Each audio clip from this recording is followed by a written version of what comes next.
不开玩笑，美团闪购马上就到，精彩继续。下面1v1的这2位都是大家的熟面孔，马上要进行 PK 的是步惊云和张俊。经理人想要一句话跟观众朋友介绍你自己，你会用什么样的话呢？大家好，我是无所谓的步惊云。哎呀，因为我觉得好像我往年每一年比赛都非常在乎这个比赛的成绩，我慢慢就觉得我不需要向别人去证明自己。第3组无所谓啊，不姐。哎，其实刚才一推进来我就看见我笑死了，笑死谁啊？有请我笑死是哪个老师的？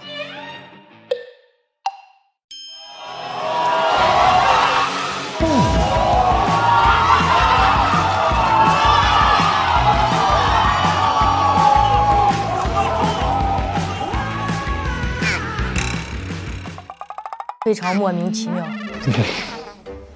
但我真的啊，我在抽那个标签的心里的前一秒，心想只要不是张俊，跟谁打都行。我以为你知道那是我，咋可能？我不知道，完全不知道。但我当时心里想完那一刻之后，我抽完之后，我没看见他走过来，我听见大家在起哄，我说不会是张俊吧？我就看见张俊往过走，我以为开玩笑，结果他真一直往我这边走。我说俊，结婚吧。真不是剧本，我现在相信很多综艺都不是剧本。有啊，你看第3年背景音乐起了。4年前第一次打，第一次脱4嘛，我选的张俊嘛。抢麦环节究竟有谁会挑战步惊云？当时说我要选个帅哥，然后选的张俊，我就挑个帅的吧啊，那个张俊。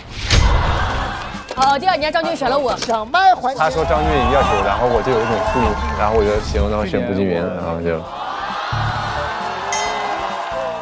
1比1平。1比1平。这次是第3次交手。哎，对。我觉得只要你活得足够长，生命总是有些重复的。就好看，就应该整这种。步惊云抽中张俊那一刻，你看张俊刚上来的那种，就是那种无奈，也很好笑，都有点楚楚可怜了，说实话有点。刚刚还在那聊，他说他们2个后台挺尴尬。请展开说一下，像那种不相爱但是要结婚的人在拍结婚照一样。我 crush。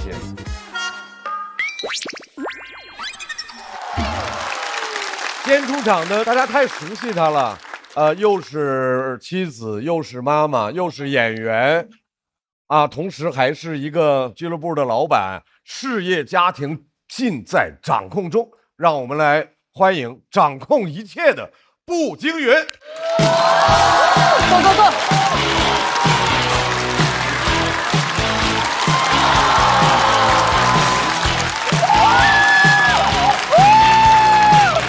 Go！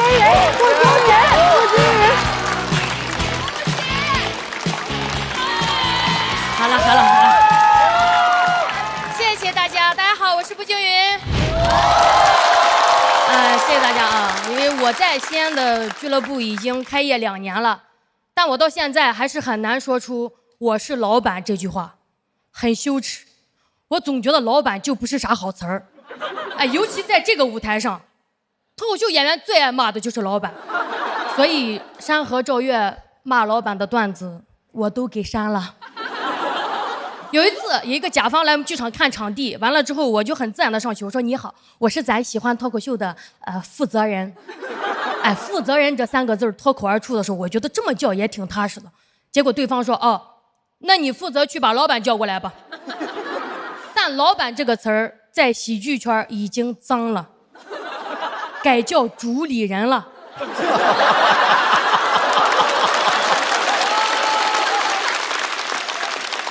有一天我姥爷在家就看到一个关于我的视频，就听到了，很激动，问我说：“哎，我刚听到你都主什么？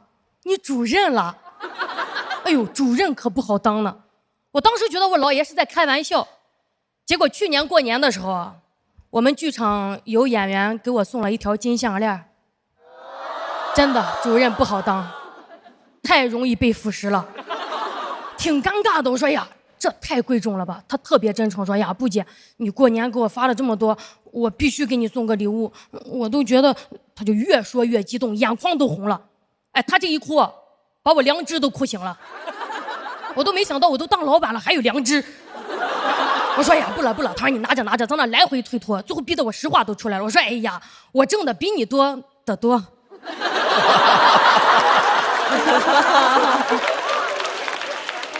真心最扎心了，感觉我说完他都想把礼物拿回去了，但我已经收下了。回到家打开那个盒子，心情很复杂，那个项链太漂亮，不自觉的就戴上了。关键是我也不好意思拿到剧场，你当人家面戴，只能在家悄悄戴。对着镜子默默欣赏的时候，觉得自己更像个贪官了。突然想到有个贪官说过，说谁送的什么不记得，但谁没送他一清二楚。这么想，我也不是贪官，因为谁送的啥和谁没送我都记得。赶紧劝住我说，咋能这么想，以后不能再收礼了，每天回家待一会儿警示自己吧。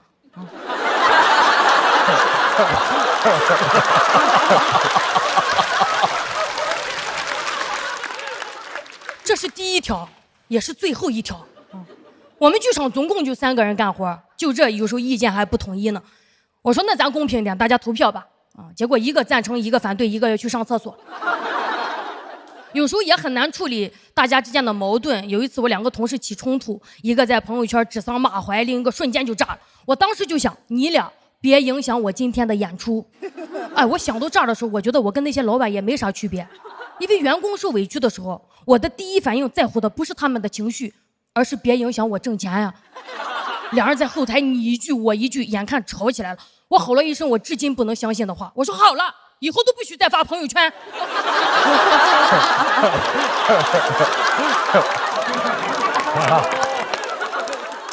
好没逻辑，好神经，好像老板说的话呀，但说出去也收不回了。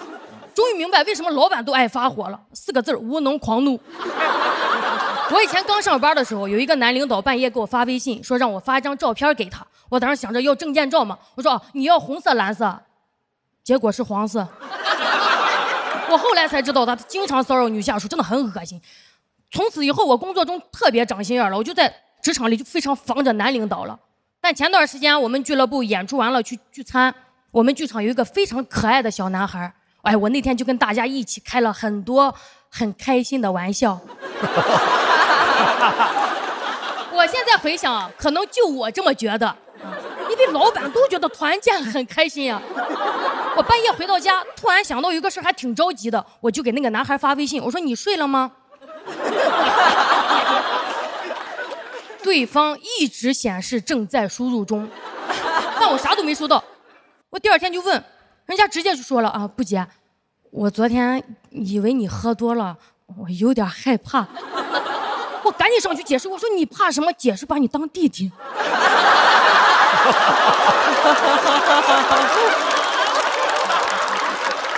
说完以后，感觉他更害怕，但他的回答一下让我觉得，其实职场性骚扰是不分男女的，老板就应该谨言慎行啊。平时嘴上说什么，哎呀，别把我当老板，但在对方眼里，你只要是个上位者，你开过分的玩笑，那就叫骚扰啊。可能也只有女老板会反思自己这一点吧。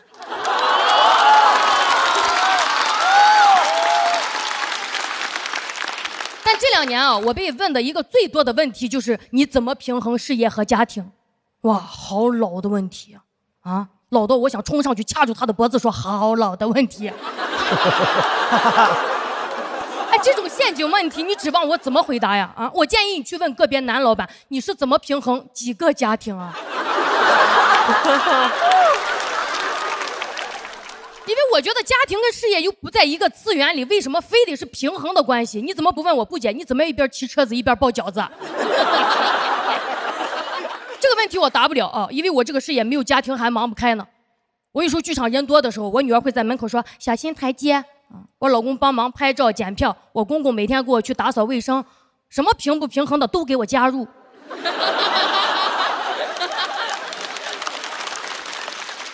所以PUA 是没用的，只有家人才会真的把公司当家。真的很烦，每个搞事的女人老要被这个问题，天天咋平衡咋平衡，是创业还是走钢丝呀？我说放以前我也就忍了，但人当老板以后真的会硬气。有一次我需要一篇报道，他上来又问说，步惊云，你作为老板怎么平衡事业和家庭？我说那您作为媒体怎么平衡流量和真相呀？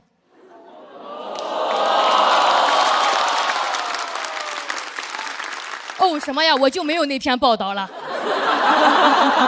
那既然这个问题这么棘手，咱今天欢聚一堂就把这事儿给定了，好不好？以后不许再问了。我觉得啊，以前的女人得做选择，现在的女人关你啥事儿啊？好了，散会，我是步惊云。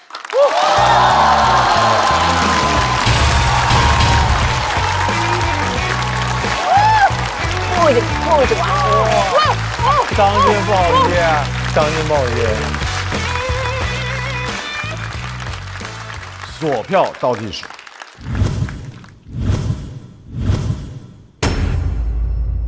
再次感谢步惊云的表演，谢谢大家，谢谢大家，谢谢。我就特别想问这个琛琛和鲁豫老师，刚才步惊云提出来的，以后不要再统一，都不要再问女性如何平衡家庭和事业的关系。其实这个问题这几年大家已经有意识知道，就你不应该问。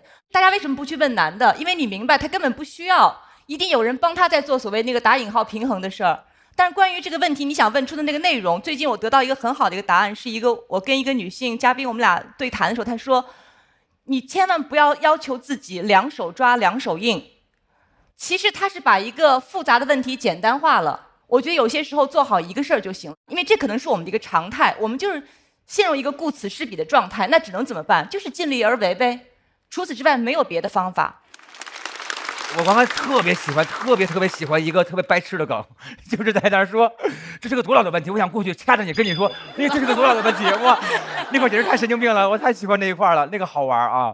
哎，本身您那个因为要经营这些嘛，而且脱口秀现在越来越好，这个感觉在一起确实得负责，对不对？首先我的感受是，我觉得得给演员一起进步，一起成长，这也是我还继续参加比赛的一个原因。我很难做到自己在家里让演员出去比赛，然后给我挣钱，我会非常难受。刚才琛琛在她自己的那段表演里面说到了，说布姐特别喜欢啊，非常喜欢，非常喜欢。对，因为我其实是从看脱口秀，然后看到布姐的那个演出，但是我在前面的那个脱口秀的时候，我没有那么强烈。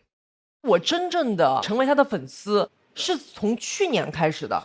对，因为我突然在去年看他的演出的时候，我突然觉得，诶，他开挂了，就是这种感受，为他开心啊！哇，谢谢李宇成老师，谢谢。值了，这辈子值了，这辈子值了。感谢步惊云在这个舞台本季带来的第一次演出，在休息区稍微等待。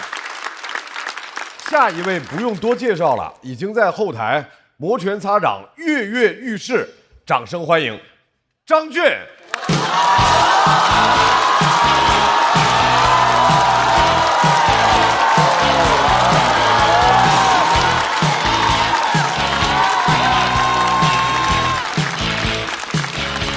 大家好，我是张俊，你们好吗？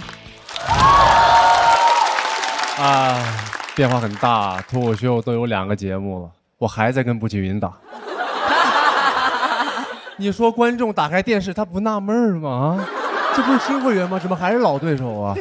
你们2个人就没有一个人想去对面吗？我不想啊，我不喜欢太火的节目。小众。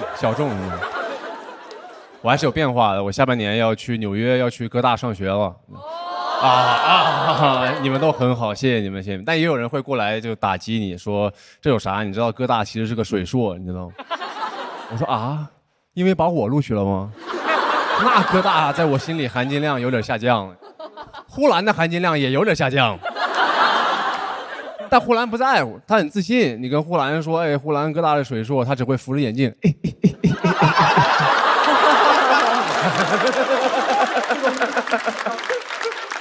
他可能会说哥大是水硕，因为他毕业了。我跟呼兰就像是数学题那2人一样，他给哥大放水，我给哥大注水。我去上学的原因非常简单，因为我对这个世界很好奇，我想去看看世界，就这么简单。很多人都这样。我有一个南非的白人朋友，他问我说：“你那么想去看世界，为什么不直接飞到纽约去旅居？”我说什么？旅居这么白人的词儿？我说因为我是个中国人，我不能纯玩了。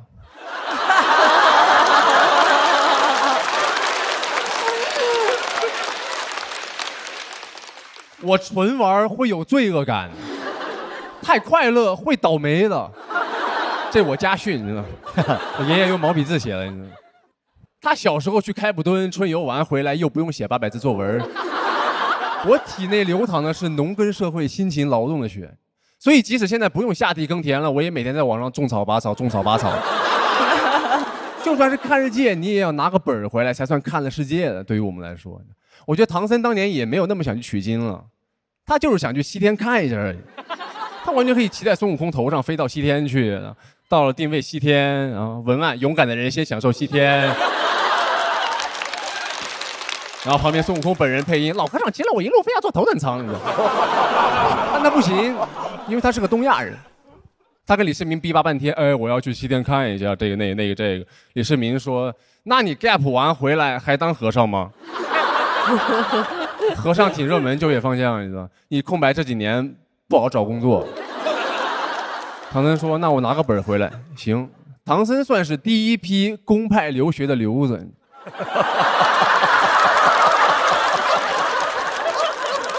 我承认这事儿，我不是一个松弛的人。别说你这样不累吗？我不累啊，我一点也不累。你知道什么比较累吗？卷松弛。就是有些人他已经费尽全力了，还要看起来毫不费力。我说你想看起来毫不费力，你就别费力呀。他又要费尽全力，他又要看起来毫不费力，他那种紧张的松弛感，特别像是在搞竞走。就是每一个竞走人都给我一种他其实很想跑的，但他怕别人觉得他急了。你不急吗？我不急啊，我不松弛吗？你知道吧？你不松弛，竞走第一名不是最松弛的，最后一名才是。我上次看业余比赛，那最后一名哪里是竞走，那就是遛弯儿啊。我很讨厌竞走，竞走是一个相当特权的运动，它起源于19世纪英国绅士拿来社交的。他们闲的，因为他们可以不跑。竞走不可能起源于非洲的。2个非洲哥们儿，咱们今天比谁走得快哈，然后后面那个豹子你说了哈。英国人用竞走来增进感情呢，因为他们跑太快听不见对方说话。Excuse me。你在非洲不跑快一点，你再也听不见对方说话了，你只能听见后面。同样道理，强调松弛也是一种特权。有些人能松弛是因为他们不用跑，就好像你不能一边享受社会紧张高效运转的同时，一边嫌弃大家不够松弛，太双标了。就好像有些发达国家一边享受超前消费和海量松弛，一边抱怨制造业流失到更努力工作的某亚洲强国一样。越南哈，越南。你不能抛开环境讲这个的，说国外老外都很松弛，国外老外因为国外是老外的家，你让他来我家武汉。红灯还有3秒变绿，后面电动车哔哔哔哔哔哔哔哔哔。过马路的时候，车一直开到我脚边才停下的。我以为车让我，车以为我让他。接下来跟瞄准一样，我走一步他开一脚，我走一步他开一脚。最后还是有个老太太站出来，小伙子别怕哈，我扶你。我们确实有些紧张，但我们修路也很快。我去新西兰演出的时候，他们100米的路修了1年，1年啊！我家门口那条路早上出门开始修，晚上回来通地铁了。松弛不是一种美德，你不松弛不会对社会造成危害的，太松弛倒是有可能会。你的网约车司机一边开车一边玩3个手机，一个打牌，一个看剧，一个聊天，然后扭头问你可以用你手机导航吗？人是可以不松弛的，甚至我的面相就不松弛，因为我有一点地包天，我正常拍照都要绷着，我就。别人说你放松一点，我就地包天很难看起来很松弛，你知道吧？朱元璋其实是个很松弛的哥们儿。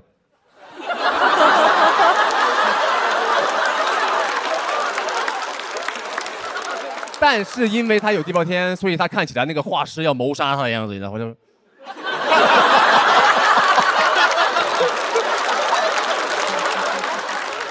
不知道为什么这个模仿我做的特别轻松，你知道吗？有些人就这样，又有天赋又努力。他很松弛，打拼了一辈子，哎，终于当皇上了，结果看起来。然后画出来那幅画，其他太监就在背后蛐蛐他，你知道啊？你看他当上皇上还这么紧张，你知道？朱元璋就是个小地方打拼上来的土皇帝。朱重八 AKA 小镇做题家。朱元璋说：“那把你们9族都杀了。”你看他急了。当松弛是一种特权的时候，它对大部分来说就已经成了一种负担了。我现在就是放弃松弛了，我就想认认真真做所有事情，就算别人说什么我也听不见了，因为我跑起来了，你知道吗？你不够松弛 ，excuse me。认认真真做所有事情，我甚至觉得你必须要放弃松弛，才能够获得松弛。因为前段时间我认认真真打王者荣耀，然后被举报了，理由是消极游戏。我只是菜而已，挺伤人的，因为他举报成功了，就所有人一致认为这个他打成这样子一定是态度有问题。就像小的时候，你班主任跟你父母解释为什么你学习成绩不好，他给的理由永远是哪一句话？这个孩子聪明是聪明，就是不努力。然后我在旁边心想，你知道我有多努力吗？我就是不聪明啊！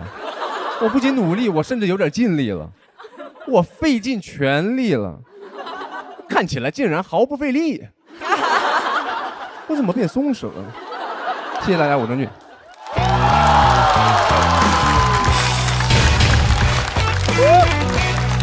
哇，太聪明了！来，张俊的锁票倒计时，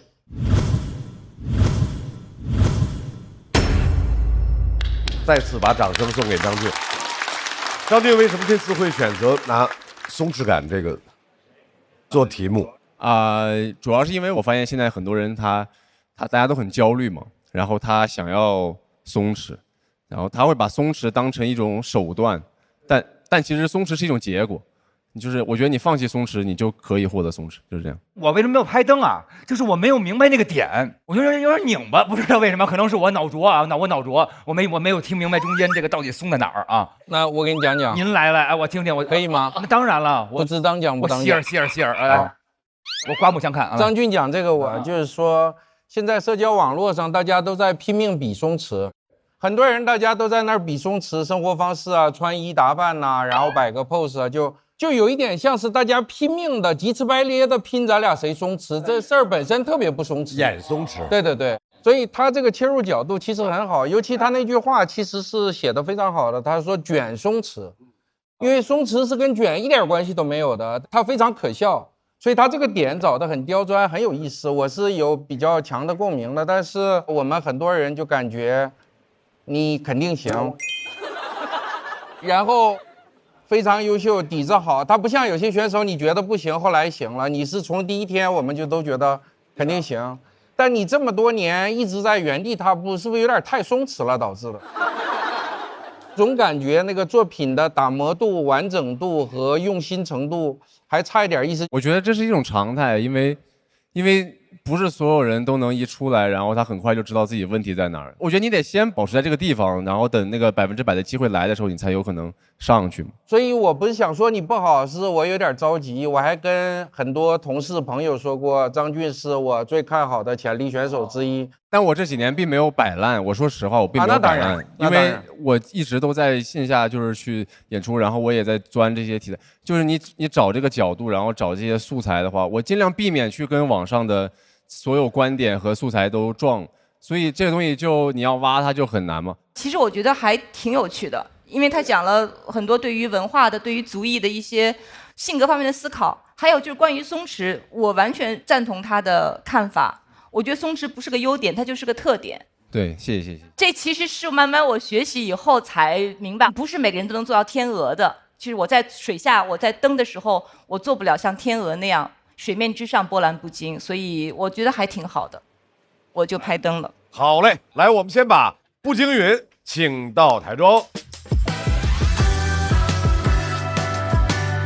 两个人老相仿，有没有这么组合名字呀？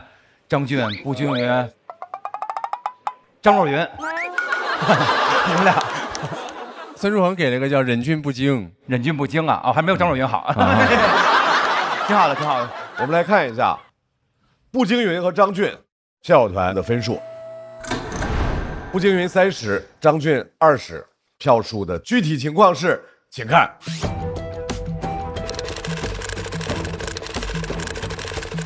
我觉得可能张俊票来，我觉得应该是不解吧。可能最后就差10票左右吧。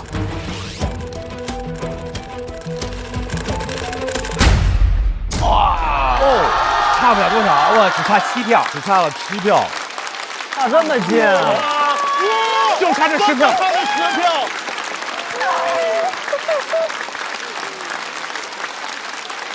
步惊云221票进入到进行区。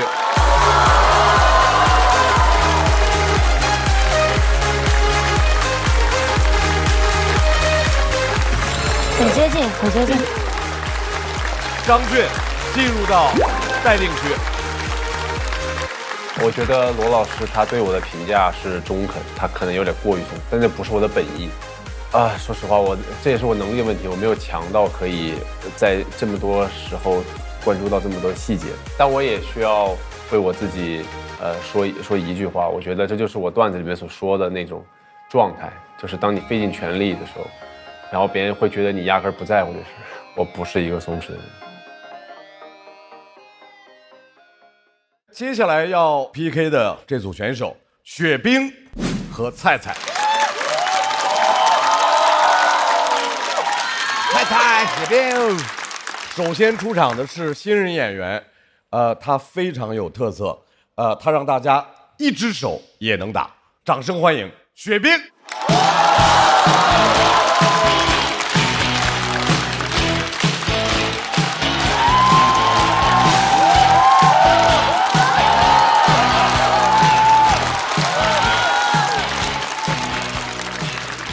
Hello， 大家好，我是雪冰。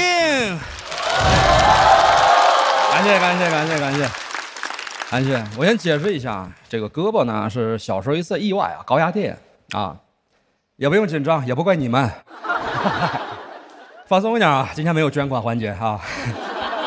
真的，你们要是太严肃呢，我站在这儿特别像水滴筹啊。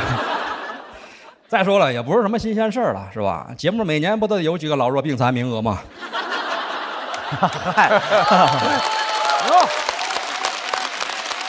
我本来计划今年是来打小家的，是吧？哎呀，今天观众真好，真热情，真的感谢你们。实话讲啊，我以前遇到观众不全是这样。我第一次上台讲脱口秀，印象特别深，真的，那天台下一个笑的都没有。我在台上讲的都快口吐白沫了，那观众看着我真是鸦雀无声，有的人眼里边还泛着泪光。关键是你观众紧张不敢笑吧，也会影响我呀。哎，我也紧张啊，而且我一紧张吧，喜欢流汗，一个手拿着麦还没法擦，有时候那个汗越流越多呀，实在挺不住了，流进眼睛里了，我就一边讲一边拿手背去擦。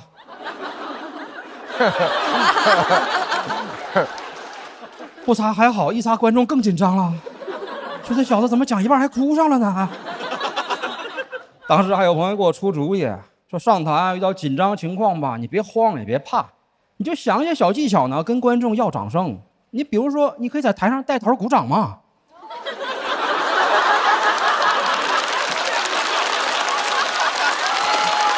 我感到幸福，你就拍拍手。后来那朋友就不要了，听得出来啊，这种朋友一听就是同行，啊，这帮同行怎么说呢？有好奇心，有幽默感，没人性啊。一般人见了我吧，叫声雪冰老师，或者叫声冰哥。他们见了我，哟，来了，左撇子。我右手还没长出来呢。聊天也不好好聊，净问我一些古怪的问题啊。说冰哥呀，你这一个手，你要是走钢丝的话，会不会平衡不稳啊？哎，我问一下啊，就你们平时走钢丝吗？你看对吗？我为啥走钢丝是吧？还有人问我说，你要是犯法了，警察怎么给你戴手铐啊？啊？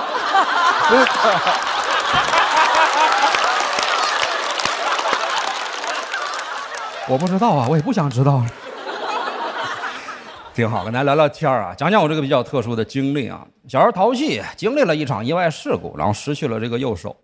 当时出事之后呢，我身边的同龄的小孩都特别的听话，家长们也都拿我这个事儿当反面教材，吓唬自己家的孩子，说啥都有啊，越传越没边儿。其中啊，我听过一种最离谱的说法，说我呀从小不好好写作业，手让老师给没收了。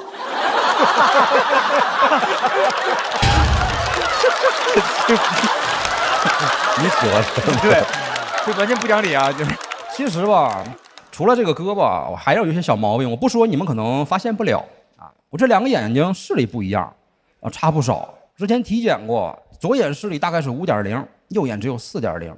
一开始以为是外伤导致的嘛，这右边其实也有外伤。后来仔细一想，明白了，那上学期间每天要做眼保健操啊。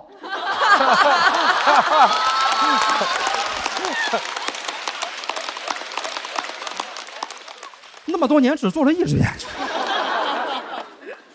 再就是出事之后呢，责任方赔了一笔钱，还不少。要不是盈利模式太难复制，那风险太大。再来几回，哥们财务自由了。别人叫白手起家，我这叫断手致富嘛啊！但说出来你们可能未必会相信啊，当时啊赔了整整8万块钱。你看现在听着像笑话一样啊，当年不算少了。30年前啊，90年，我查过，当年的8万块钱，差不多能在上海买房啊。我爸当时每个月工资才100块钱一个月，8万块钱拿到手，相当于他一次性领了60年工资啊。拿到钱之后，我爸非常激动，说这个钱拿的不容易啊，我儿子拿命换的呀，你下半辈子全指他了，谁也不能动，到现在都没动。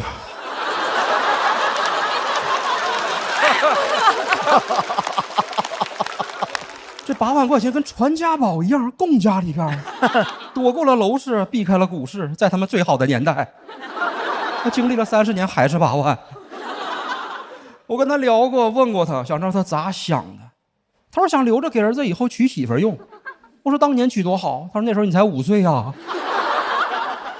真的，有时候我就想啊，你说当年他要是没把钱藏起来，他真在上海给我买套房，这么多年过去了，怎么也得拆迁个1次2次吧？万一运气好，1套变2套，你说我现在要是坐拥上海2套房，我得啥感觉呀？我感觉我虽然少了一只手，但是多了一双翅膀啊！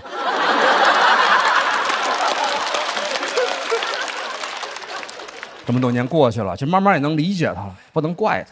当年他呀，就是觉得这个钱啊太重了，他不敢动。30多年过去了，货币虽然在贬值，但是父爱一直没有缺失啊。你要非说是谁的错吧，我觉得是通货膨胀的错。通货膨胀让前面的不值钱。之前看书啊，看过一句话，印象特别深。他说市场经济有它自己运行的规律，但是呢，其中总有一只无形的手在宏观调控。我心说不会就是我的手吧？我现在还是单身啊，我倒不太着急，身边有朋友替我着急。他们呢，时不时的跟我炫耀他们的恋爱经历，说斌哥啊，最近又谈恋爱了，这次一见钟情。你不谈恋爱你不知道，当你遇见那个心动的对象那一瞬间，哎呀，特别的刺激，那是一种触电般的感觉。我说我知道啊，那感觉不只是刺激，还伤身体呢，是吧？之前家里还有一个做婚介的亲戚，特别热情，业务能力也强，非要帮我介绍对象。但搞得特别神秘啊，啥也不跟我讲，只说我俩特别般配。然后领来了，见面了，小姑娘真的什么都挺好，就是听不见我说话。我这才反应过来，我说啊，我说你给我介绍的这是个小龙女啊，啊，怪不得说我俩般配，哎，我是杨过呀。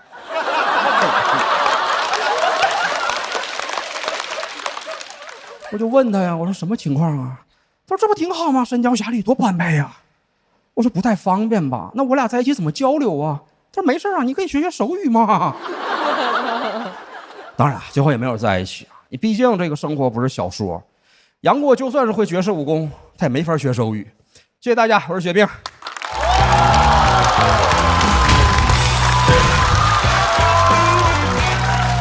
快快！雪冰的锁票倒计时。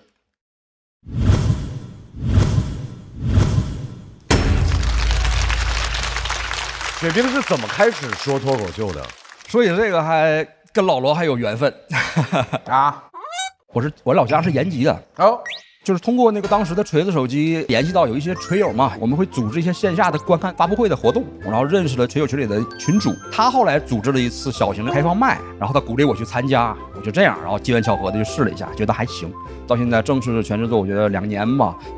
牛，非常非常好。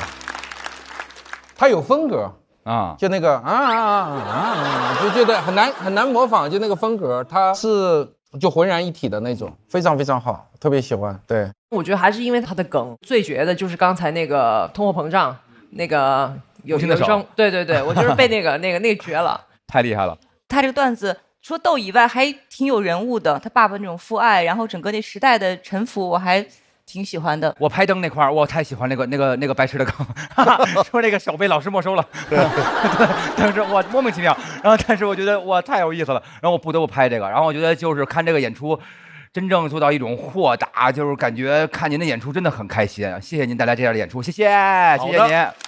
再次掌声送给雪冰，雪冰稍微休息一下。罗老师给你拍灯了，开心啊，特别开心。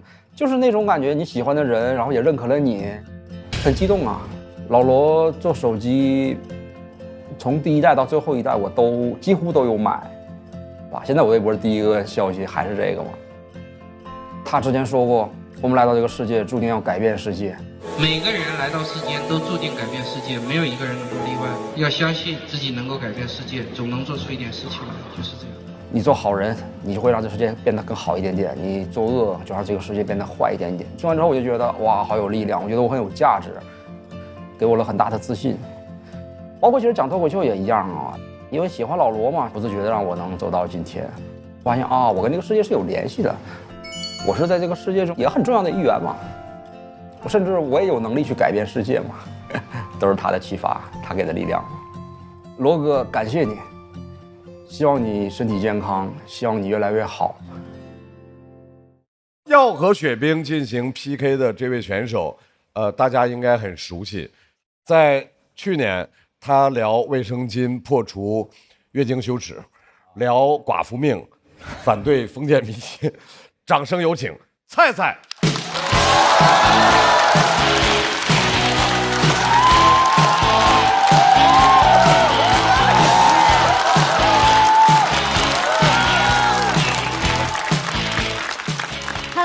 好，我是菜菜 ，Hello， 谢谢啊。前段时间回到他老家啊，去参加外公的葬礼，他活到了96岁啊。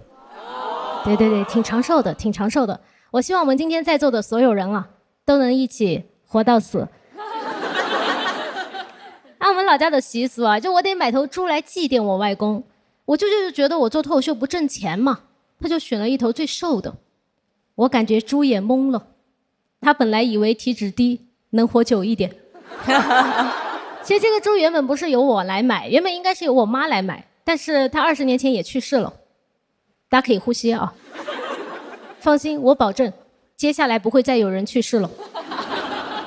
20年确实是很长的时间，我也确实是没事了。但我跟大家坦诚啊，就我每次在台上讲这个，我还是挺紧张的，我就害怕说得太重了，你们不笑。说得太轻松了，你们觉得我不笑，而且也害怕观众会心疼我嘛。但是今天 PK 的是雪冰哥，你们是不是也不知道我和他谁失去的更重要？但我说一下，我为什么还是要讲这个呢？因为我就发现，就是越想逃避，就越绕不过去。就比如说之前就有一个朋友，他就问我嘛，他说：“你妈不催你结婚啊？”我说：“不催啊。”确实不催嘛，然后他就跟我说：“好羡慕啊，要是我妈跟你妈一样就好了。”我当时的感觉跟你们一样，功德完了，我就赶紧跟他说：“我说别啊，不一样挺好的。”结果他说我身在福中不知福，哎，我就不知道该怎么回了。我总不可能跟他说你的福气在后头呢。有时候也不是我想逃避，是别人想替我逃避。就比如我的初中同学啊，他们就背着我开过一个班会，那个主要的内容是不允许当着我的面唱周杰伦的《听妈妈的话》，唱一次要罚2块钱当班费，也不知道为什么不直接给我。周杰伦也不知道，他因为2块钱在我们班被封杀了。其实我知道同学们是善意的，但有时候太小心翼翼了，我反而会被这种善意给绑架到。就比如说我最害怕的就是中午食堂吃饭嘛，然后学校的广播突然开始放听妈妈的话，一放同学们都不吃了，开始偷瞄我也不敢吃了，怕他们觉得我该流泪的时候流口水。关键这首歌吧，它还不是固定的时间放，有时候肉都夹到嘴边了，它放了，我就把肉也放了，真的觉得很委屈。能不能先放首别的？能不能给我一首歌的时间？有次菜太辣了嘛，然后就辣到擤鼻涕，音乐响起来了，旁边的同学就默默给我递了张纸，节哀啊，别哭了。我想说，杰伦啊，别唱了。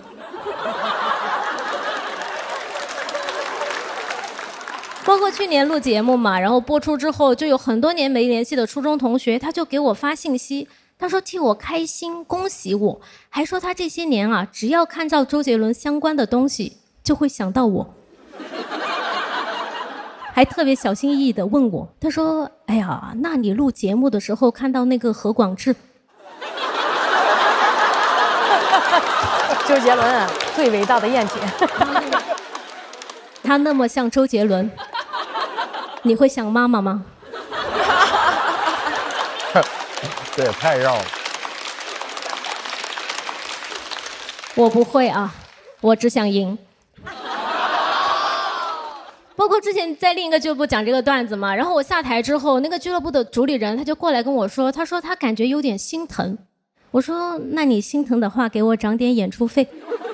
到了月底发钱的时候啊，我发现他确实是更心疼钱。但我知道今天的观众肯定不一样啊，你们肯定比他真诚。如果你们心疼我，可以给我投票。你们应该发现了，就我现在已经不会被善意绑架了，因为我会绑架善意，而且我甚至还学会了绑架恶意。因为我去年讲卫生巾的段子嘛，然后播出之后就有键盘侠给我发私信骂我，他就说你讲这么低俗的东西博眼球，你妈没教你啊。我当时就觉得机会来了，我要让他为自己说过的话感到羞愧。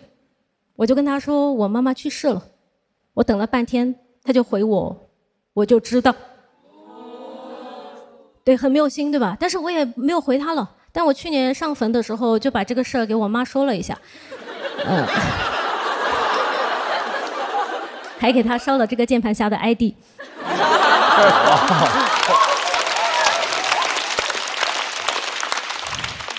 其实很长一段时间我都会避免和我的朋友什么的聊到这个事情，因为我发现每次一聊这个事情的时候，那个气氛就会变得很尴尬。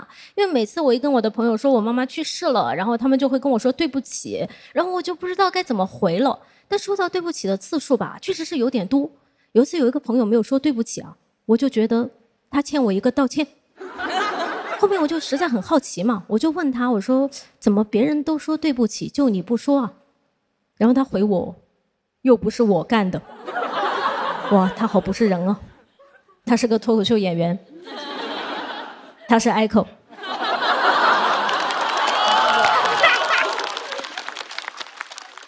就包括有一次他和他家里开视频嘛，然后我就在他旁边，他就突然点着那个屏幕对我说，他说你看看这是什么？我说这什么呀？他说这是妈妈。他好地狱对吧？但大家也别怪他啊，反正他妈也不爱他。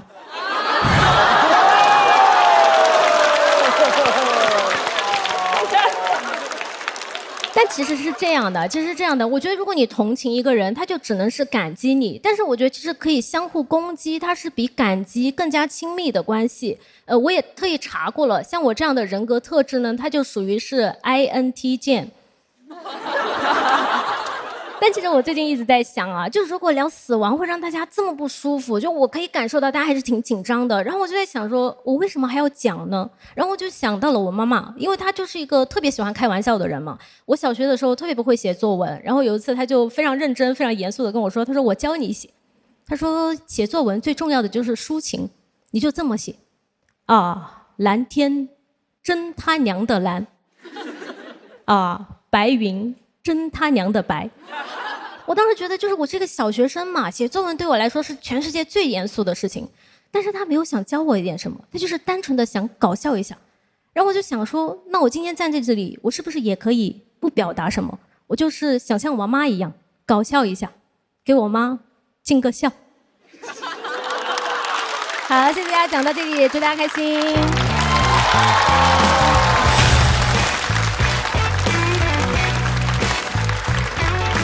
菜菜的锁票倒计时开始。再次把掌声送给菜菜。耶！提到妈妈的时候，是不是朋友有点不太敢说哈？大家只是不太知道怎么处理这个情绪，然后就会绕过去，对不对？对。一说到妈妈不敢说，就说嘛嘛，是不是啊？给你2个香吻啊，得嘞。我觉得就是这个感觉，我要给这个的啊，是这样的。其实我妈妈给我讲过这个事儿，就是我爸去世之后，我妈就2、3个月就调整的还可以了。我们在一个小镇上长大嘛，然后只要一出去马路上就能碰到认识人，只要碰到认识人，对方就一脸悲伤的过来，抓着他的手抱着他说：“哎呦，你没事吧？”啊，这个事儿是他那个时期真正的压力，所以我刚才听的时候非常有共鸣。我会感觉中间有2到3次特别好啊，谢谢。但是有几处搞的感觉还是稍微有点沉重，以至于大家觉得很巧妙，想笑，然后又差一点什么不是特别放得开要笑，所以一犹豫就没有拍。其实我比较好奇的就是你在选择这些题材的时候，你是出于一个什么样的考虑啊，或者是？其实我自己本身没有想太多的，因为我觉得站在这个舞台上，你就只能讲自己想讲的东西。然后我可能因为我生活中其实是一个挺怂的人，然后我就觉得既然都到这个舞台了，都拿了这个话筒，我就可以讲一些平时不太敢讲的话题。谢谢。他没有直接讲失去妈妈之后整个心情的变化，而是从旁边人周围的反应来聊。他就突然点着那个屏幕对我说：“他说这是妈妈。”我很开心可以成为他的段子里的一部分，因为据我所知，没有任何人把我写进他们的段子，所以我觉得能把自己的朋友、家人写进自己的段子里面，应该算是我们喜剧人的一份语言的情书吧。对，我们也请雪冰回到舞台。雪冰满票，菜菜10票。在投票结束之后，我们看一下得票数是来了。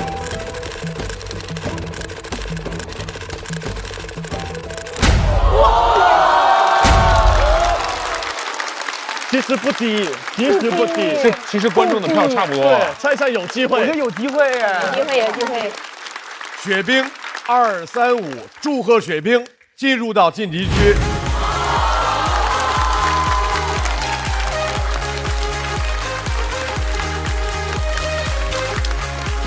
菜菜要在待定区继续等待。接下来要进行 PK 的2位 ，Seven 和大鹅，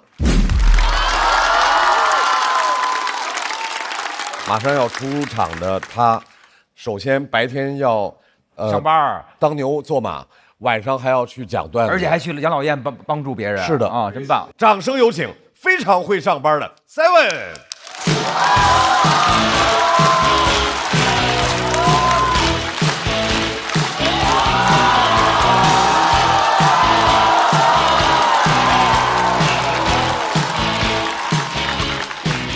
哎，你们好，朋友们，我是 Seven。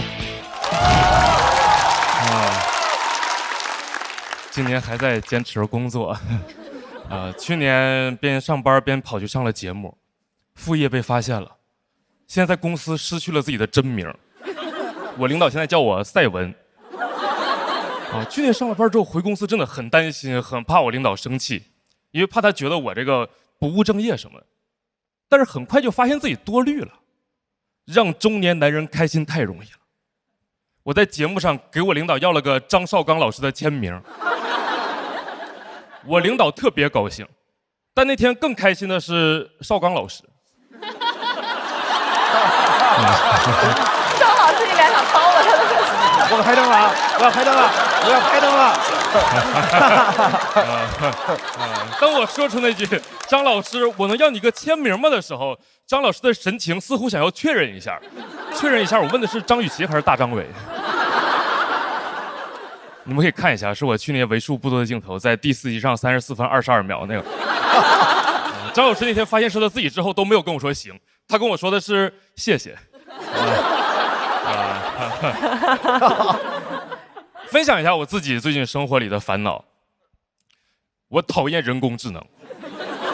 我不是凭空讨厌，我有立场。我是计算机硕士，我的专业方向是人工智能和机器学习。水硕。我最近经常会在午休时间接到人工智能打来的骚扰电话，感觉自己被自己学的知识背刺，真的很怀念以前还是人打骚扰电话的时候。那个时候起码我骂他，他能听见。现在就算人工智能能听见，一个 AI， 我能怎么骂他？我都没法问候他的家人，对吧？我总不去骂人工智能之父吧？等下次 AI 给我打电话，我说我去你大爷，艾伦图灵。就是这样，现在诈骗电话都开始能用人工智能了。我姥姥前段时间接到了一个诈骗电话，很吓人。电话那边是我的声音，说姥姥你好，我是外孙子，我银行卡被冻结了，你给我转点钱吧。我听了之后很怕我姥姥被骗，我姥姥89岁了，但是我姥姥跟我说你放心，我一下就给她识破了。我说姥儿你是怎么识破的？我姥说因为你没有这么有礼貌。我姥姥就是如此清醒。但是我领导最近跟风 AI 跟风这儿不太正常，他每天刷那种营销号，就那种不会有人不知道可以用 AI 一键生成精美 PPT 吧，然后转发给我，让我用里面的方式生成一下明天的 PPT。怎么会有人信这个？就我都不想用科学的角度来解释，我们能不能一键生成一个 PPT？ 你点开 PPT 还得双击呢，对吧？我领导最近在跟风用一些大语言模型他也用不明白。但是这个不怪他，因为想要充分发挥人工智能模型的性能，需要使用者能说清自己的需求。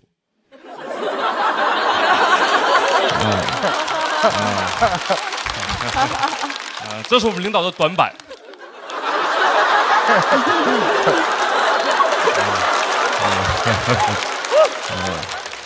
他跟我说大模型不好用，让我过去帮他看一下。我看了一下，他把一堆文件发给那个 AI。然后跟和我说话一样，说来你把这些东西帮我弄一下。他就是这样，我叫他 this 代替型领导，因为他的指令一般就是把这个东西弄成那个样子。人工智能他说不会了，说我很愿意帮助您，但是您没有提出需求，您能说一下需要我做些什么吗？我领导把那个深度思考给点开，说你再好好想一想。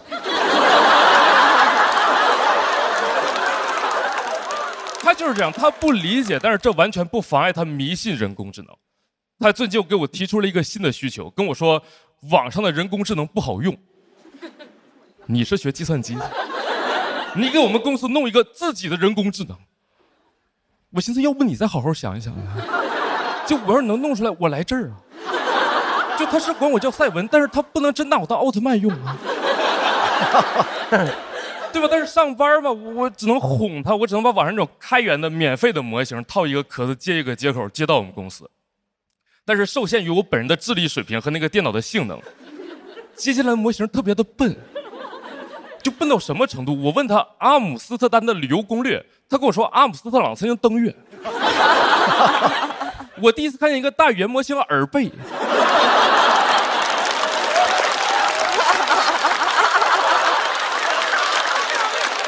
对，就如果这样能替人类工作的话，我姥爷也行。人类都不需要对他进行背调他那个耳朵20多年前就已经背调了。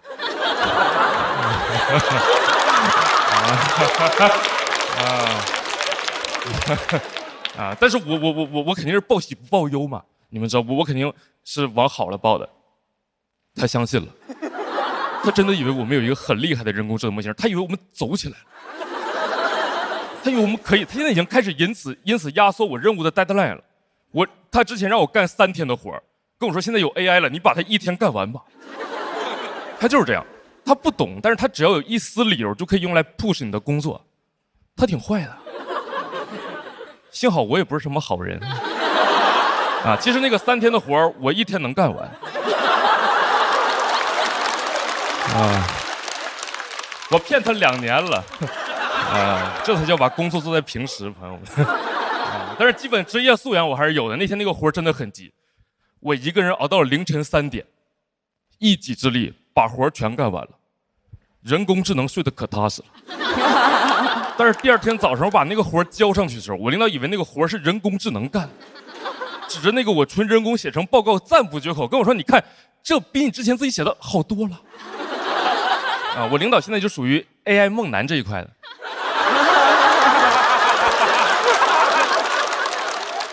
就人工做的活他不喜欢啊，人工智能做的就喜欢。我都想问我们领导，就领导没想到你还是个智性恋呢。现在跟风 AI 的人真的挺多的，我真的觉得现在有点没意思。今年的风口是人工智能，前几年是区块链，是 VR， 是元宇宙，每一个风口都要干。各种风口词语同时出现的时候，我领导来我工位找我，我都不知道他要干啥，我都得问他，领导是哪阵风把您给吹来了？我真的不建议大家什么风都跟。我有一个二大爷，他就是不好好上班，总喜欢搬个椅子下楼去吹风，现在已经中风了。我最新一次去看的时候，人倒是挺好，就是嘴歪了，说不清话，别人给他打电话也接不了啊，只能指着那个电话，你把这个弄一下。我讲完了，拜拜，朋友们。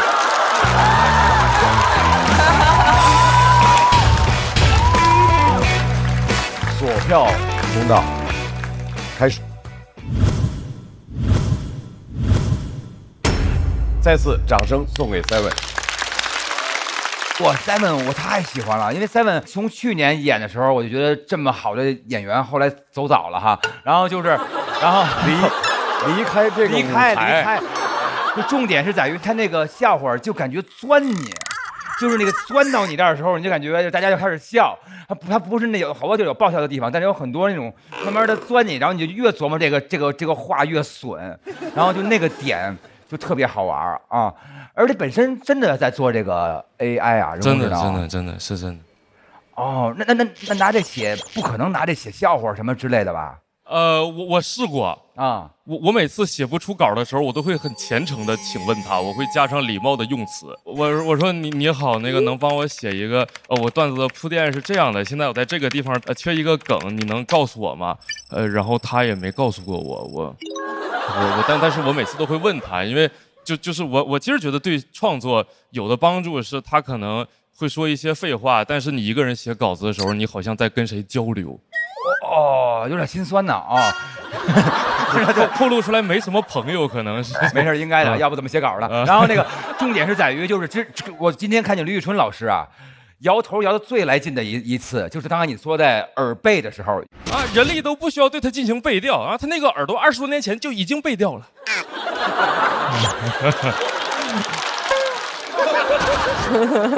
啊，这已经忍不了这个谐音梗了，是不是？是，但是 Seven 的整体的这个段子我是挺喜欢的啊，因为有时候无聊，我会跟 AI 去对话啊。我说，今年是我参加工作的第20周年，所有人在等着我干一票大的，我应该干什么？然后 AI 说干掉我，然后他给我出了一个那个策划什么的，就还挺有意思的啊。我现在跟 AI 聊天的时候，如果你要不知道我在跟谁聊天，我留语音的时候，你会认为我在跟一个真的人类在说话。是，他情商非常高，很可怕。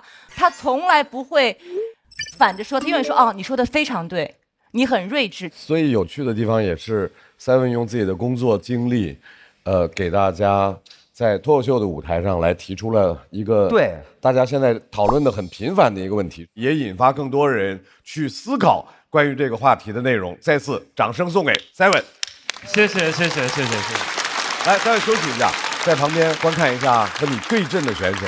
这是一位来自西安，喜欢脱口秀的一位新人，而且这位新人非常接地气。掌声欢迎大鹅。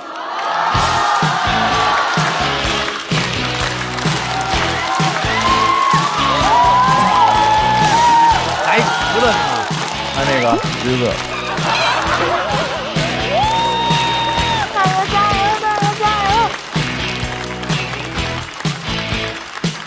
嗨，大家好，我是大鹅。我是一个农学生，介绍一下我自己，就是农民的孩子，终于考上了研究生。开始研究怎么当个农民。好多人都说，农民的孩子考上了大学，那就是鲤鱼跃龙门了。可我是个甘肃人，我呢不分。回头一看，跃进农学的大门了。里面不仅坐着我爸，里面还坐着我爷。感觉我才是真正农的传人。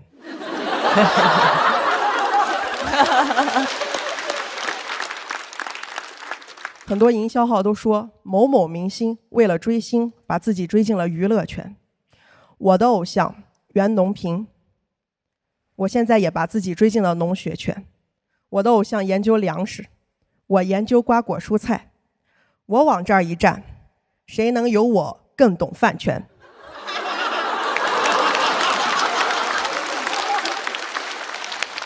别人为了支持哥哥买专辑冲销量，我为了支持爷爷，一天4顿，顿顿不落。你想羞涩了还？你从我这个体型就可以看出来，真的很喜欢品鉴爷爷的作品。前段时间还有朋友给我推荐了一个综艺，叫《种地吧少年》，我也去看了。看完之后都不想拆穿大家，你们真的喜欢看种地啊？我一个种地的都喜欢看少年。刚开始少年们种的手忙脚乱的，还有粉丝在那心疼弟弟，我在那心疼地，急得我想上去帮他们。到时候这节目直接改名儿，就叫我来吧少年。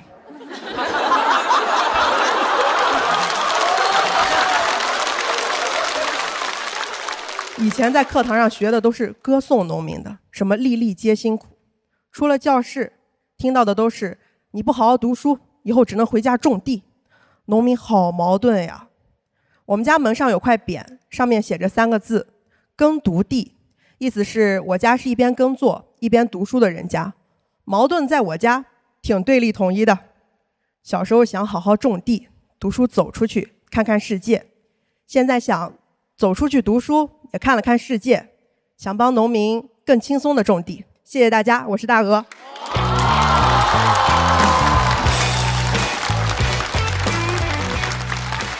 大鹅，你现在研究生学的专业是果蔬？对，是果树啊。哇，本科是？本科是种子工程与科学。哇，我觉得在这个舞台上能够听到不同行业的人的不同故事，也是这个节目的一个使命跟任务吧。谢谢老师。我得说是我们这个节目的幸运，非常非常感谢大鹅出现在这个舞台，在这个舞台让我们看到新农人，他们和传统意义上我们理解的农民是不一样的，他们有自主的表达，他们有更多的分享，他们希望把更好的农产品和更好的他们的努力呈现在大家面前。谢谢大鹅，让我们看到了这一切，再次感谢大鹅给我们带来的精彩表演，谢谢。再位回到台中央，再问，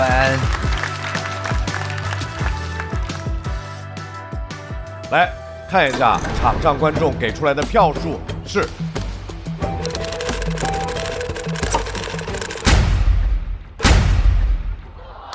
3位2、3、1，成功的晋级。太棒了，太棒了，谢谢。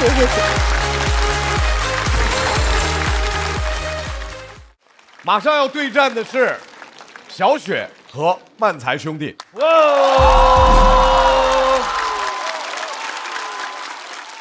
大家好，我是小雪，我是喜欢的演员。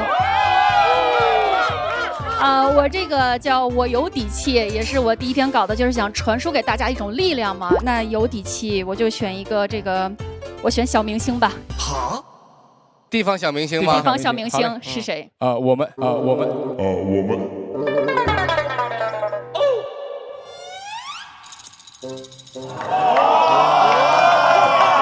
我们也配对成功了啊！我们逃离了1v1v 的这个残忍的环境。就是当抽完这个签儿的时候，很多的人过来，全都是安慰我，就大家那个眼神都是不一样的，就都是，哎，学姐，就是每个人都这么说。接下来说的话都是学姐没事儿，学姐没事儿。我说怎么没事儿啊？他说就是你演完这轮就没你什么事儿了。因为地方的小明星嘛。对啊，没想到他们这么谦卑，是吧？没想到这么谦卑，是这种小明星，是全中国的小明星。是我知道所有人中唯一知道我必输但我不丢人的人，我觉得。这屋里没有上班的吧？他们不行，他们不行，常态高。小雪姐最不怕小孩了，小雪姐家里2个小孩，小雪姐打的就是小孩，整吧那就。首先出场的这位呢，他一方面要处理一地鸡毛的事情，然后做妻子做母亲；另外一方面更重要的是，他又希望做能够享受生活的、快乐追逐自我的那个自己。掌声欢迎小雪。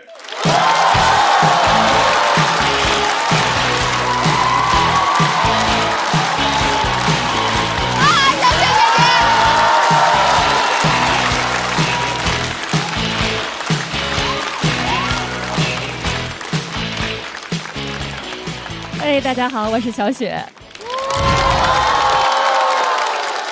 能看得出来我也是孩子的妈妈了吗？哦，谢谢，我是2个孩子的妈妈了。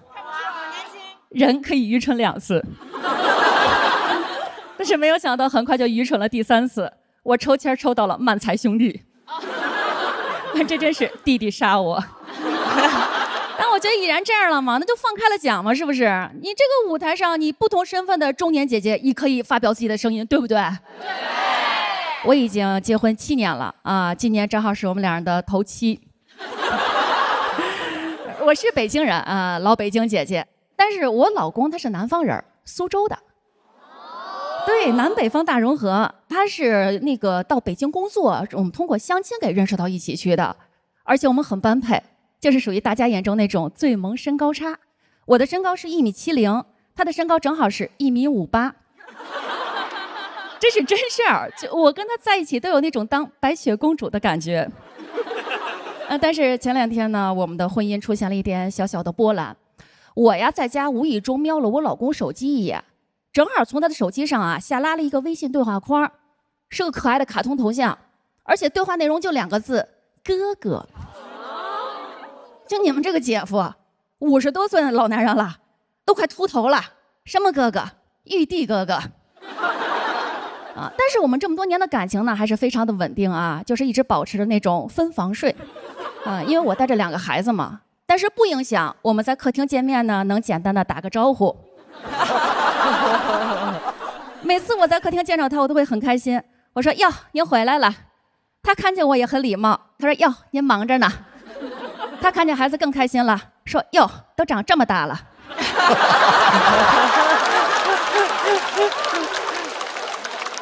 你说现在突然冒出一个女的叫他哥哥，也可能说明人这女人呢对我老公就是真心的那种不忌口。但瞎猜啊，也未必是女的。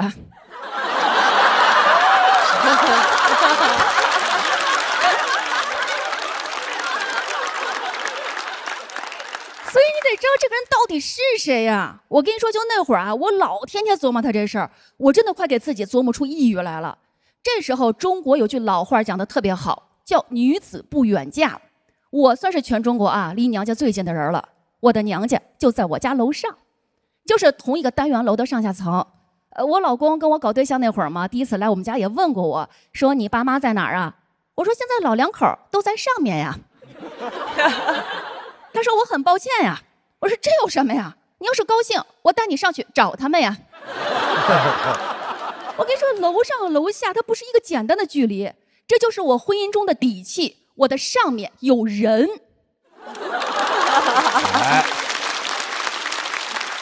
我直接上去找我爸妈去了，我就跟他说，我说我想看我老公手机。我妈都没问原因，哎，一看自己姑娘委屈了，我妈当时就说孩子呀，你知道他的开机密码吗？我爸说你知道他的密码没用啊，他可以删除聊天记录啊。我妈说如果这小子把聊天记录都删了，更应该可疑呀。我爸说现在谁能全删呀？那都是捡重点的删。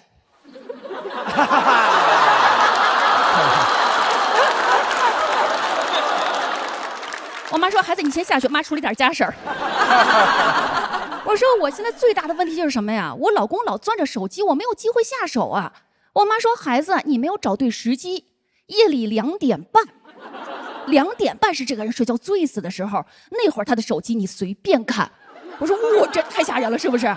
你想3更半夜的在一黑屋子里，我静静站在一个人边上，假如我老公突然睁眼了看见我，你说我说什么？我怎么说？我说晚安，马卡巴卡。”就在我最无助的时候，我爸妈的一句话真的让我体会到什么叫做家人。他们就说孩子，要不然我们陪你吧。就这句陪伴，真的就是我最强大的后盾。哪怕我看我老公手机时他突然睁眼了，我都不再畏惧，就大大方方说嘛，是我们集体要看的。我妈有给我规划接下来的细节。我妈说：“孩子呀，你就正常睡觉，你的手机呢上个夜里2点半的闹铃，我跟你爸呢也下来。”我说：“咱仨一块站他边上，这是要守灵。”我妈说：“就算你老公突然睁眼了，你也有借口啊，你就说爸妈来了。”我说：“这个点你们来干嘛呀？饿了要拿他的手机点点外卖。”但是其实合计的时候担心挺多啊，顾虑也挺多。我跟你们说，真经历完那个晚上啊，咱们别的不说，我首先学会一个人类的冷知识，就是咱们正常睡觉啊，都正常睡觉，夜里2点半真的是这个人睡得最死的时候。你们知道能死到什么程度吗？我就跟你们这么说吧，就那天晚上夜里2点半，是我隔壁屋的老公将我给推醒的。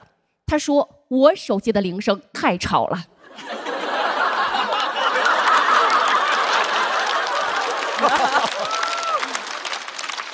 接下来我老公的话让我更加踏实了，他说你爸妈来了。我说哈哈，这个点儿他们大概是饿了吧。就这样午夜丑时，我们一家4口团圆了，我们围坐在一起默不作声。我老公都小声的问我，他说在你们北方这一天是不是有什么习俗啊？我们更加沉默了，我老公都慌了，他问我爸，他说爸呀，有什么我们能帮到你们的吗？我爸说你睡吧，你睡了就能帮到我们了。我老公在我们3个人的死亡凝视下僵硬走回他的屋子。其实他关上房门那一刻，其实我有点后悔了。我就跟我爸妈说，我说其实咱没必要非偷偷摸摸看人手机，对不对？刚才这么多人也在，完全就可以直接大大方方的弄死他。我妈说孩子不行啊，这个小区都是监控啊。我爸补充道，有那么几个道是可以避开监控的。爸爸为什么这么懂？但是父母关心则乱啊！我跟你说，我这个人还是比较理性的，而且我也憋不住了。第2天我就直接问他了。我老公承认了，那个真的是个女的，但人家是个卖保险的，人身意外险啊，人身意外险。我老公没兴趣都删了，但是经历完那个晚上啊，他又给加回来了。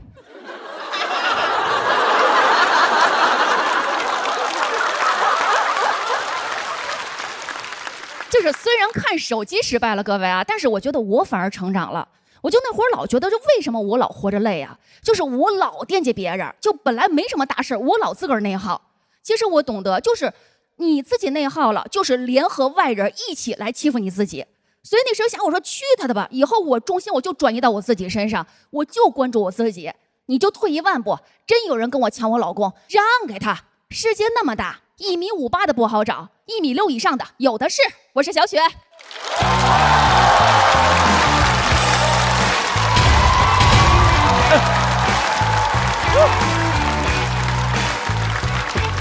来，各位，锁票倒计时。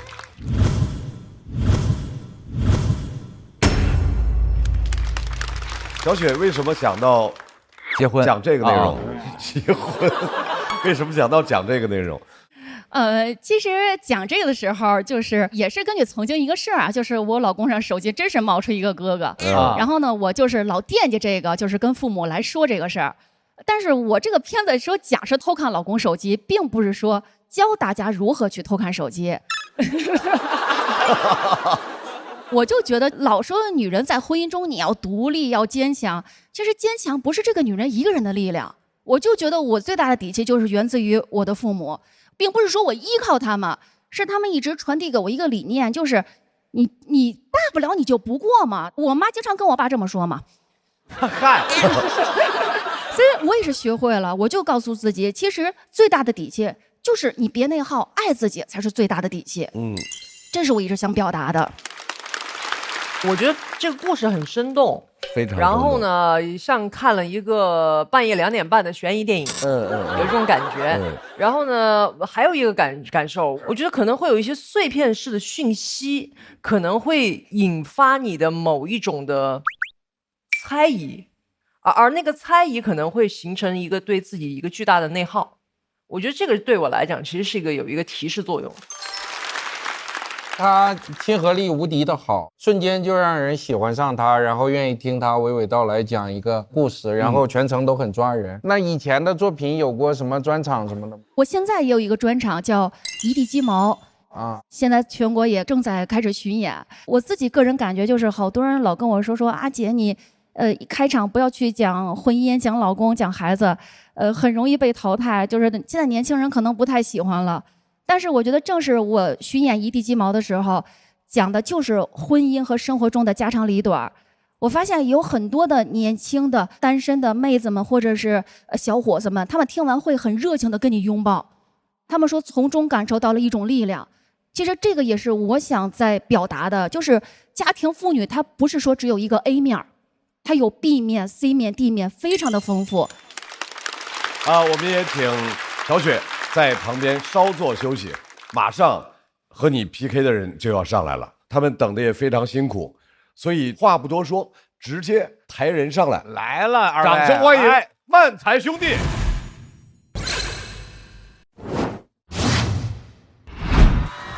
恭喜漫才兄弟成为脱口秀和他的朋友们年度总冠军。拿到总冠军后，生活有什么变化吗？在象马停车免费的，浙江卫视跨年联欢晚会，联欢晚会，还有个时光音乐会，春节联欢晚会算是一个最好的商务了。戴眼镜的，把身上的钱都掏出来，硬要啊，在这里啊！当了全国，你要知道14亿这个东西放在我面前，我不知道是什么，我没见过14亿个人。谁见过14亿个人？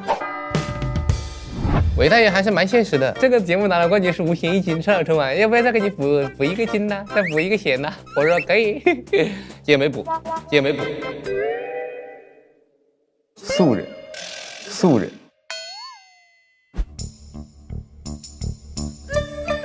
这个是没辣椒的，好的，这个是有辣椒的。不是吗？不是。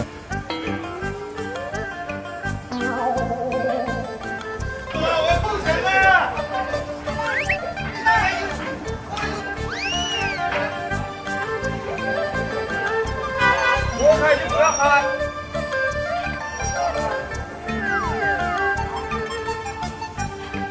你给搞2个这个吧，旁边有个头头。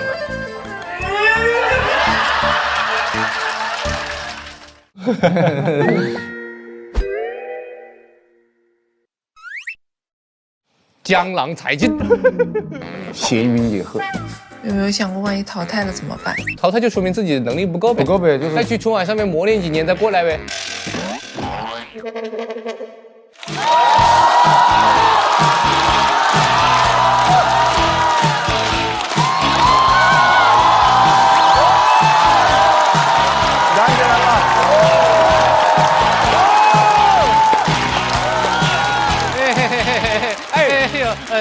坐，都是坐着的。Hello， 大家好，我是徐浩伦。Hello， 大家好，我是谭湘文，我们是漫才兄弟。谢谢大家。好久不见，好久不见啊！春晚演员的这个欢迎度还是蛮高的。你不要再说话了，快点啊！最近就是身为一个年轻人，比较懒惰啊，家里特别的脏。那很正常啊！看到网上很流行的一个东西叫做家政服务一条龙的服务，给你家里搞得干干净净的，比较方便。我从来没有喊过想模拟一下这个场景，我们试一下，我们来还原一次。家里太乱了啊！在哪里都找了半天人嘞啊！留个地址给我不行？要不打个电话来，哥哥啊？打电话好。喂喂，你那里有包厢不？订 KTV 啊，在这里啊，找地方的嘞啊。那你要留个地址给我噻，你在哪里呢？13楼啊。哦，13楼。出电梯右拐第一个这个门是吗？啊，对。那我好像看到了，看到了是吧？等一下啊，到了没有？我看看怎么进来啊。马上啊！你不要当着我的面跳数好不好啊？我还在家里呢，我开门就可以了嘛。那你开门不？该鸡的。哦，来了，不好意思，没关系。来晚了。来，里面坐，没事，喝点水吧。下次。这次啊。下次啊，你知道你过来干什么的吧？哦，可以帮我点首周杰伦的《稻香》吗？还是 KTV 是为什么呢？过来搞卫生的。哦，搞卫生是吧？那开始之前我还是给你介绍一下啊。介绍我们这是个套餐服务哦，不光有搞卫生，还有这个收纳啊，很火。收纳不是说把你的家变得多大，而是合理的利用你的空间。好吧，你也需要配合我一下，看哪些是该丢的、该要的，跟我说一声。那没问题。电视机还要不？电视机肯定要了，大哥。你收废品来了，在这里啊，你收点垃圾走嘛。哦，垃圾先给你收走了。对。好了，矿泉水瓶给你丢掉了啊，丢掉没用。垃圾袋给你丢掉了啊，太脏了。快递盒也给你丢掉了啊，丢。哦，还有这个08年 NBA 詹姆斯亲民球衣给你丢掉了。这个听名字就不能丢，晓得吧？啊，这个不能丢，肯定不能丢啊。那再来一次啊！你倒出来干什么了？啊，瓶子给你丢掉了啊，丢掉。快递盒丢掉了啊，塑料袋给你丢掉了啊。可以。还有这个08年 NBA 詹姆斯亲民球衣，我就收下了啊。收下了啊！你是收纳不是笑纳啊！我跟你说啊，放回去。干什么了？真的是。那你这里不用搞卫生，蛮干净的。主要搞的不是这里，哪里脏了？哎，洗手间。哦，洗手间是吧？对。你带我去看一眼。你看吧。你看，你这个洗手池平时不怎么打理，对，比较脏，这个水渍对不对？常年累积下来的。你平时怎么搞的？我平时拿抹布擦不干净。你看，为什么说人是这个灵长类的动物？哦，你这个办法行不通，你可以换个办法嘛。换一个，对不对？带了很多的小工具。你看这块比较脏，对不对？可以展现我们人类的智慧。智慧在哪里呢？智慧啊！用口水擦呀！我看这个屋子顽不顽强？这本来没那么顽强的，晓得吧？你不要着急，你又有小秘方嘛？你是不要着急嘛？啊，一勺洗洁精，小米醋，小苏打，塔 Q 是什么东西了啊？调酒来了，在这里啊，往里面加什么龙舌兰了啊？你懂什么了？高浓度的酒精可以做到除污去垢的效果。哦，只要这个比例调得对，就搞得干净，晓得不？还是喝了来，在这里啊。我是看这个搞卫生的，你不要着急嘛，你先把它撒上去，溶解个3到5秒左右，起泡泡了。你等它起泡泡的时候，拿出我们的抹布这么一擦，哎呦，是吧？干净了，是不是水渍不见了？不见了，那水龙头也不见了。那为什么呢？你把我水龙头溶解掉了是吧？在这里啊，你就说搞得干不干净？干净还是干净，晓得吧？哦，还有这个马桶要搞。你看这个马桶就很难搞干净了。对，清水洗洁精很难搞得掉，搞不干净也是常年累积的啊。你们一般拿什么搞呢？你家里有可乐没有？哦，可乐好搞，可乐好喝。让你说呀，我不知道可乐好喝，几十年的老品牌了。你懂什么了啊？用可乐洗完会留下一股淡淡的柠檬清香。专业，洗自己身上啊？谁要闻你身上的淡淡柠檬清香了，大哥呀？我不是想冲厕所哦，冲厕所哦。真的是，你自己试下看有没有效果嘛？对，还真是干净了啊，是吧？专业的人干专业的事情，看见没？还是这不错。哎呦，干嘛鬼上身啊？你在这里啊？哦，不好意思，帅哥，怎么了？我肚子有点痛。哦，肚子痛啊？有一点点。哦，那怎么不会肚子痛呢？那洗洁精加龙舌兰能喝不了，大哥呀？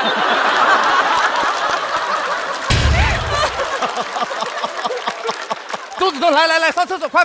哎，谢谢，我晓得你是好人嘞。但是我们公司有明文规定，什么不能在顾客的卫生间里面上厕所，还蛮有原则。你的卧室在哪里啊？你准备干什么呀？你把我叫你当什么啊？没有，我是说我可以先忍一忍，等先弄完以后我再上厕所。我是有这个时效的。可以。卧室带我去看一眼。这边，这个是卧室是吧？对。蛮脏啊，真的不能上厕所？真的不可以上厕所啊！好，那我就开始搞工作了啊！都收掉是吧？都收掉。这个是你跟你女朋友的照片不？不，前女友。哦，不好意思啊。没事，我没有想到你是喊我过来啊？对，就是我不知道怎么处理他的这些闲置物品。哦，上转转不？上什么转了，在这里啊？又不是差钱在这里啊？我不知道怎么处理这些回忆。我明白，我懂了。谈恋爱了，对，每个人都有自己忘不了的蓝月亮了，白月光啊。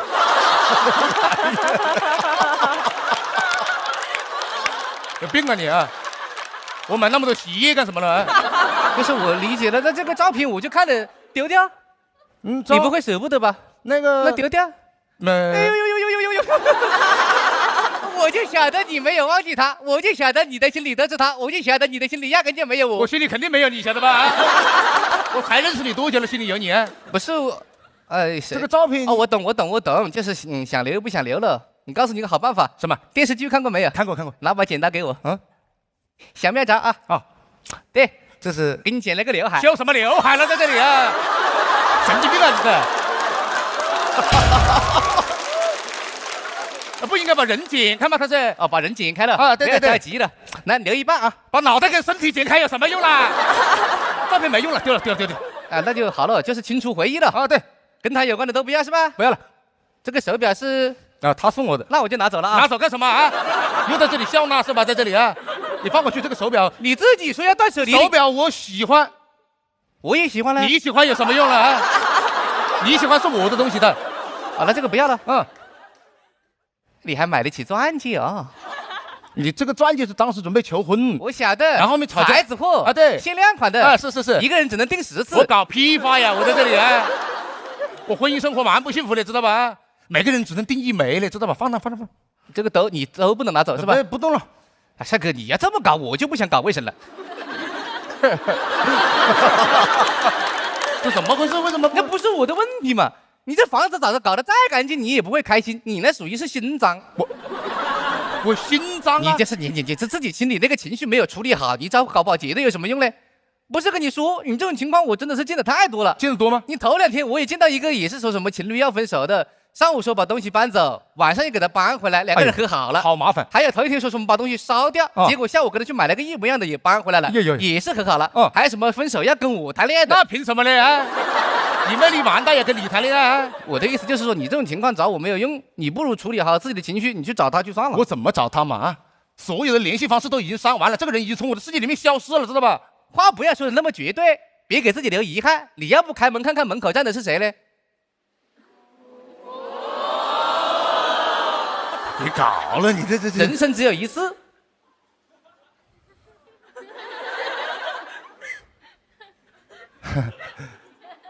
谁？张绍刚。张绍刚是哪位了？哎呦，你神经吧啊！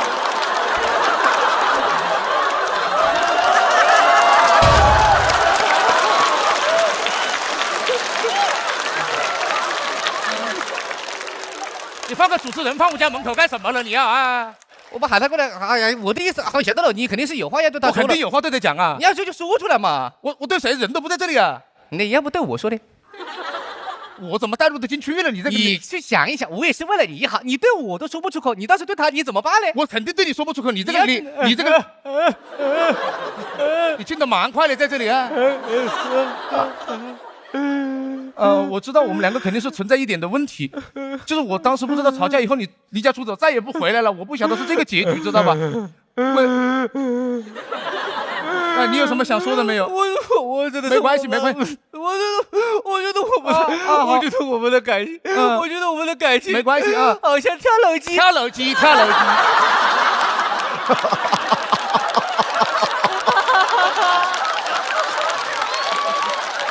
你是单纯的想唱 K 不了，在这里。我的意思就是说，我觉得你说的很好，但我觉得分开也是一个不错的选择。好，你可不可以放过我，让我离开这里？但是我就是有一个，我想离开之前拿过一些属于我自己的东西。你目的蛮明确的，在这里啊。我不是，我跟你在一起这么久，我爱你那么深沉，我跟你在一起这么久，那是我的青春，那是我的回忆，我不想把它留在这个房子里。我把它把表拿走，把表拿走吧。拿走。还有那个钻戒不可以啊。我知道那是你给我买的，那是量身定做，那是我的指纹，我不想它出现在别的女人手上。你把它给拿走。还有那个08年的詹姆斯还记得呀？你要的蛮多在这里。对不起，我可能控制不了我自己。没关系，我不想看到我狼狈的样子。没事，你转过去，别看我狼狈的样子。可以看，没关系嘛。哎呀，不要在这里上厕所呀！哎呀！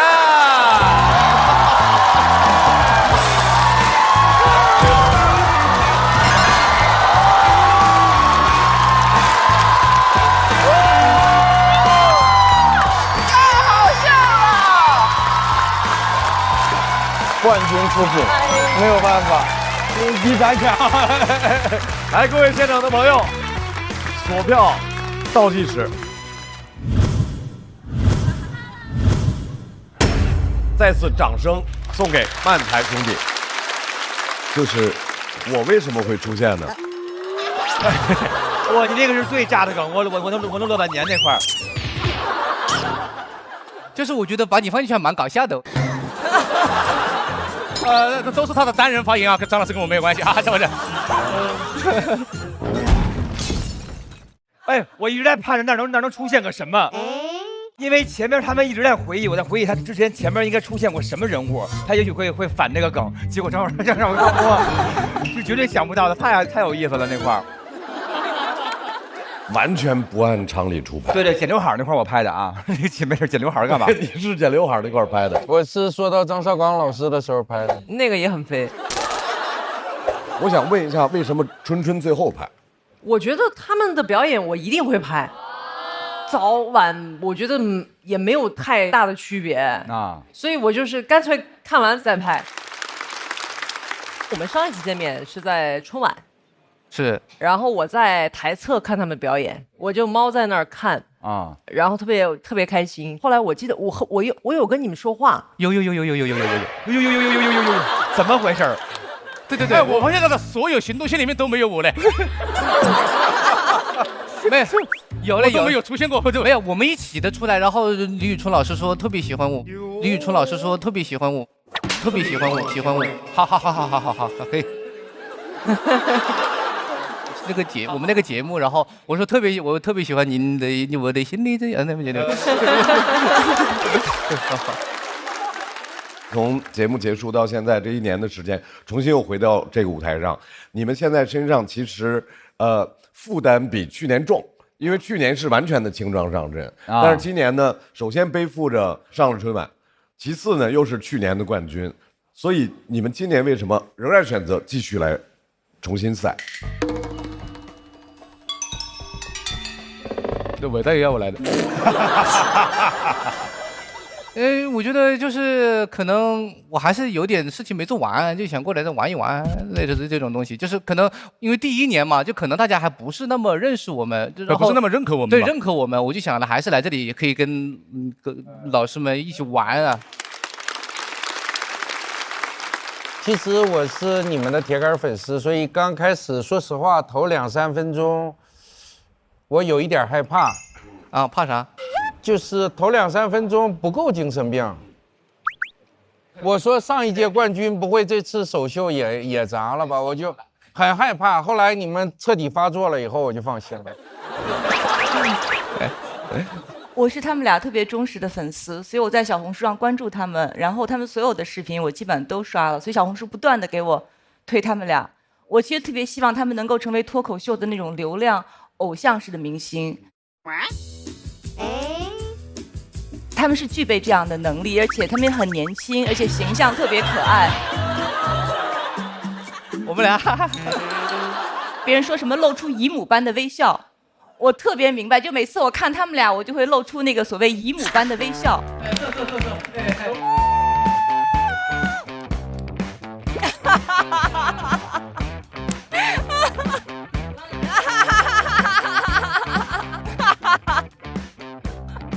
控制不了。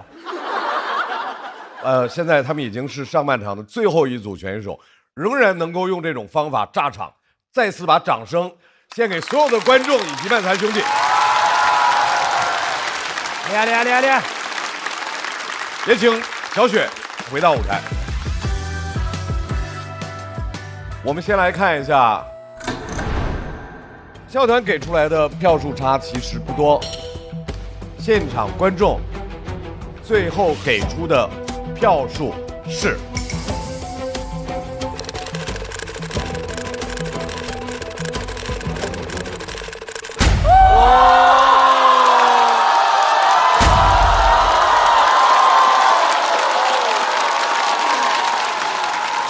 好厉害！祝贺漫才兄弟进入晋级区。290票，咱俩加起来加300票。我能感受到他们作为冠军在这个台上的压力，他们作为冠军在这个台上被关注着的包袱。所以说这些他们是扛着巨大的心理压力在台上去进行一个表演，然后他们完成的非常出色。20多岁的年纪啊，让人汗颜。因为我坐在小王老师跟罗总、浩老师中间，我感觉到他们在捏把汗，一段一段的进来之后，就是有意思。他们那种才华是不是努力能得到的？他们是一种就是迸发出来，我就会这么想，为他们而开心。脱口秀和他的朋友们第2季第1赛段轻轻交手赛的上半场到这里就全部结束了。美团闪购神速晋级快人一步，接下来我们来看一下本场的晋级名单。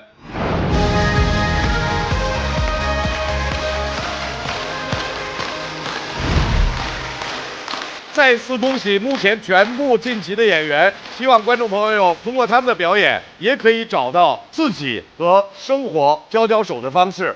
想来现场体验线下脱口秀演出的快乐吗？各位，超多的演出等您来看。第1轮脱友全国巡演即将开始，关注你喜爱的演员，并许愿想看的城市，朋友们就有可能来到你的身边。比赛仍然在继续，下周同一时间，欢迎大家继续关注，更多的精彩就在脱口秀的舞台。感谢各位，下周见。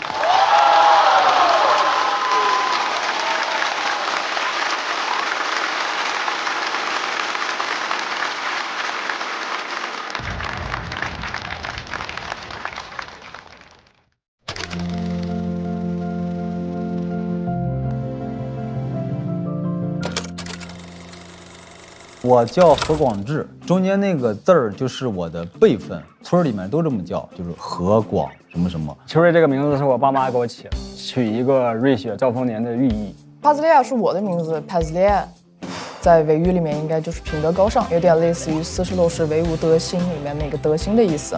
这个名字是我妈妈给我取的，她的意思就是小利益、小顺利就可以了。我小的时候我不知道。我就会在我的书本上将我的名字之后后面写一句解释：胜利的小王子。因为当时我们村出了一个全国首富，叫孟若川。我爸朴实的想法就是要有钱，是我爸爸给我取的。他比较喜欢马，他希望我像马一样健壮。那我现在只有一张马脸。第3个是恒，就是希望我持之以恒的读书嘛，所以我就高2辍学了。啊，我爸是觉得冰嘛，化开变成水，滋润万物，说的特别唯美。我姥爷想叫我吕六如，爷爷奶奶、姥姥姥爷、爸爸妈妈都如意，太难听了。我爸紧急给我换了一个这名字。相对好被记住，超级帅气的姜华老师饰演的那个主角叫文浩，哥哥定的名字叫姜文浩。后期发现这个文浩太坏了，哥哥本来是个大坏蛋。是挺行为艺术啊，这个。当时就想着起一个幽默一点的艺名，哈哈操，这样至少你念我名字的时候你会笑一次。我叫 Seven 是因为我的姓氏啊，我姓戚，戚薇的戚 ，Seven 戚。本名就是于东霞，多余的余，东方大侠的东霞，小鱼就谐个音嘛，就小鱼了。大学的时候和我的好朋友嘛，他晚上很喜欢说亲爱的亲爱的，然后我那个朋友是福建人，叫快了之后就变成菜的菜的，最后又变成了菜菜。就是大学的时候还挺喜欢王大锤的，就天天用他那个表情包，然后朋友就给我取了一个王大刀，锤子和刀嘛，一些好东西。艾斯是海贼王里的一个角色，最开始其实是随便起的，但后来发现他跟我有很多相似的地方嘛，我们都特别热爱自由。韩大狗呢是猫和老鼠里面那只狗，他们在中文互联网上叫它韩大狗，而我体型又长得像猫和老鼠里面那只狗，所以就叫韩大狗。我一直也挺喜欢的球星叫贾森基德 ，KIDD。经常有朋友说，你取这个名字是希望你自己能在舞台上童言无忌，是不是？我说啊，对，就是这样，这个名字是我自己脑补的一个小说里面的女主角，因为我小时候很喜欢一些菜粉碟什么的飞来飞去，我就觉得他们特别自由。小时候看过一部电视剧叫《风云雄霸天下》，它里面有一个影视剧的角色叫步惊云。在少女时代就很想找一个这么帅气又专一又武功高强又能保护自己的一个老公的角色。我现在慢慢觉得，其实你找一个厉害的能保护你的人，还不如自己变成一个厉害的。这个是刚进消防队的时候，有个战友他可能想家，他说我长得像他大爷家二哥，然后他就叫我二哥。刚进队里的时候，谁都不知道自己什么大名，就跟着叫。好多人都说农村可以飞出金凤凰嘛，可能我比较笨一点，我是一只笨大鹅，但是我也有翅膀，飞得远不远不知道，起码可以扑腾2下吧，所以我叫大鹅。我从25岁就被叫伟大爷了。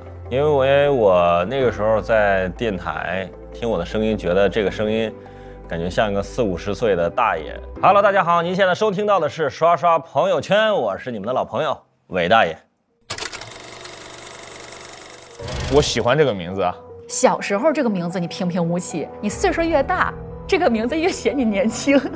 随便取的，潦草，就是名字不重要，喜剧者重要是开始。你管我叫徐志胜也可以，如果能拥有他的一切的话，是，反正都徐家。你叫我叫周杰伦也可以，我也觉得可以。这周，我人生的过往也好，未来也好，没有什么见不得人的。我要堂堂正正的做这个事儿。我就想，我做的所有的一切决定都是何广智在做这个事儿。不开玩笑，美团闪购马上就到！感谢快乐不止一点点的下一代购物方式美团闪购冠名播出。番茄是个宝，茄皇错不了。感谢约1颗阳光番茄在里面的茄皇联合赞助播出，让生活更开心。感谢国民白酒老村长特约赞助播出，96倍乳黄金，续航母源自护力。感谢守护宝宝闪耀成长的 A2 紫药 HMO 婴幼儿奶粉赞助播出，找回状态，脉动回来。感谢随时随地帮你 call back 好状态的脉动行业赞助播出。聊天就要吃乐事，分享美味，快乐加倍。感谢片片薄脆，乐事不停的乐事赞助播出。真好笑，真有机。本节目由3方认证真有机的海天有机赞助播出。欢迎大家来到脱口秀和他的朋友第2季第1赛段。本赛段一共有42个晋级名额，目前已经完成了15队的1v1的 PK。节目又开始了，脱口秀的夏天来了。我坐在路边，浑身都是血。妈耶，我好有破碎感哦。我10岁的时候就发现，这个世界烂透了，豪门会没落，穷门永存。本来还想着拿金鸡奖呢，结果就拿了个脱口秀继续奖。有人10万出爱马仕，也有人加50收呼啦门票。哎呀，亏他还是脱口秀演员呢，不离婚就算了，他还要生孩子。千万别生了，真的，生不如死。我死行不行？要不是因为禽流感疫情，养鸡王子不可能在这儿取悦你们这些老百姓。脱口秀改变天了。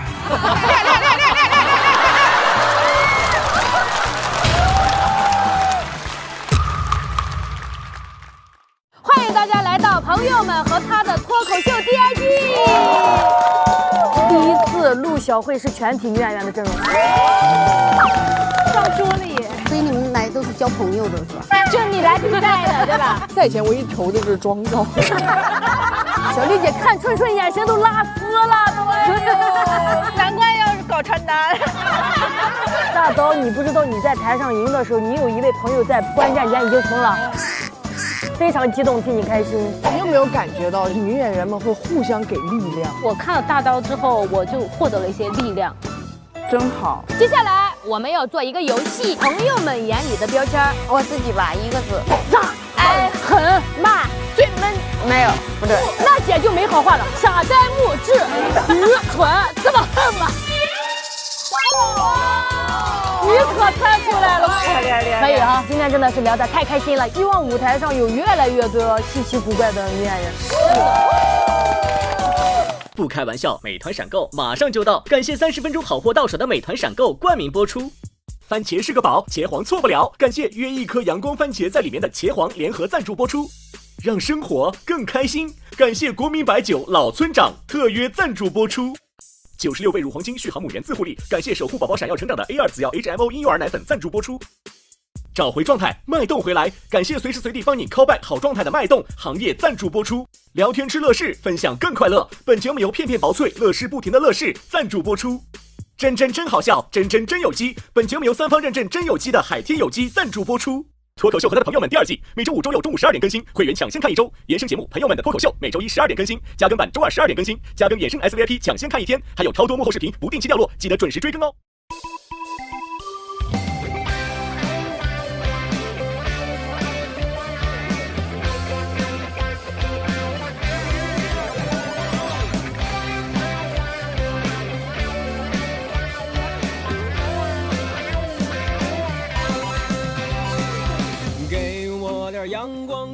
更多节目精彩资讯尽在新浪娱乐微博综艺、新浪综艺。感谢新浪新闻、腾讯新闻、腾讯娱乐、丽丽城传媒、红板报对本节目的大力支持。谁都拦不住我，都爱自